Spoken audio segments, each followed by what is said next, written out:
So our first task was to reduce this overdue payments.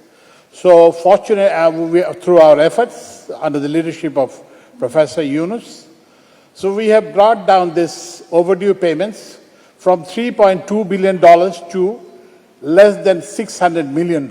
Sector economics.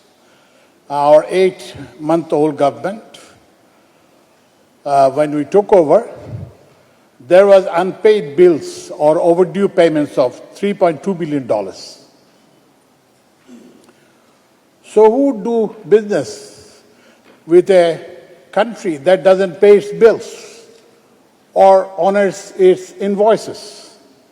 So our first task was to reduce this overdue payments. So fortunately, through our efforts under the leadership of Professor Yunus, so we have brought down this overdue payments from $3.2 billion to less than $600 million.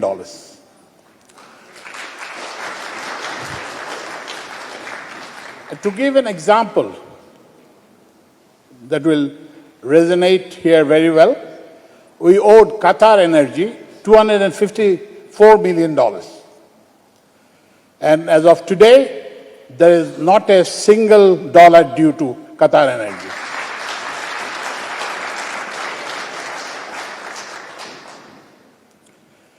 The second thing, after this overdue payments, we looked at the sector governance or sector reform, as you might call it.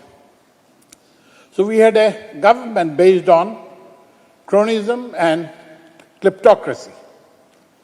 So what we did was that so you had to know somebody high up to do business in Bangladesh. And we have done away with that. Now anyone from any country can do business without knowing anyone. We have awarded contracts for millions of dollars without knowing who the person is or who the company is.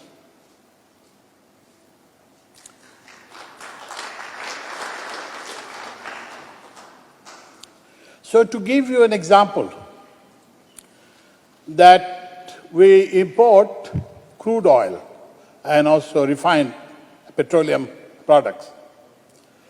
So we used to receive 4 or 5 bids. Then what we did was there are some restrictions in the tenders, so we lifted them. We received 10 bids, and then the price was 35% lower. So giving us an annualized saving of 1,500 crores taka for 6 months procurement. The same happened with our LNG import. There are 3 ways of doing business in Bangladesh today: open tender, and then G2G between 2 government entities, and also public-private partnership. So now I'll tell you a little bit about the 3 sectors that I look after: power and energy, road transport and bridges, and also the railways.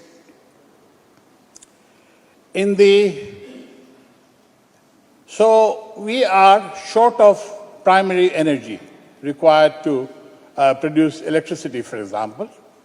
So we are importing LNG, as I told you before, through both long-term contracts and also spot purchases.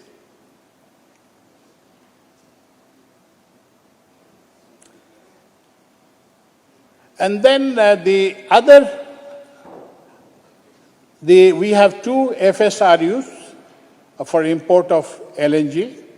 So we intend to, we have floated a tender for our 4th FSRU, so that we could import more LNG and then also supply gas needed for the industrial development of the country. We also, as a result of the cronyism and kleptocracy of the past, We also had power supply contracts that were extortionary. So now what you call we are engaged in a voluntary tariff renegotiation with the power suppliers, and I'm happy to note that the power suppliers have come forward to negotiate with us, and then so that the cost of electricity purchase goes down, and then we are able to supply electricity for industrialization.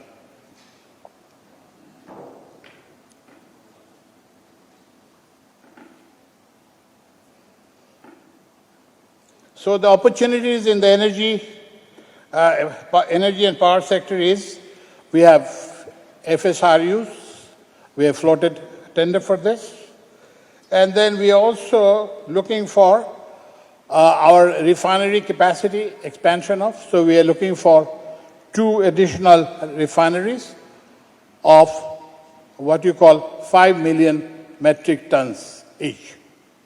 We are also looking for land-based LNG terminal.